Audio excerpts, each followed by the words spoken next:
নির্বাচনে আওয়ামী লীগের অংশগ্রহণ চায় না নতুন রাজনৈতিক দল জাতীয় নাগরিক পার্টি এনসিপি।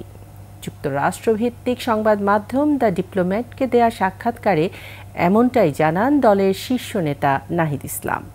সাক্ষাৎকারে নির্বাচন সংস্কার প্রক্রিয়া, এনসিপি দলের চ্যালেঞ্জ, পরিকল্পনা, সেকেন্ড রিপাবলিক সহ নানা ইস্যুতে মতামত জানান নাহিদ ইসলাম। নতুন রাজনৈতিক দল প্রসঙ্গে বলেন, এটি মধ্যপন্থী রাজনৈতিক দল।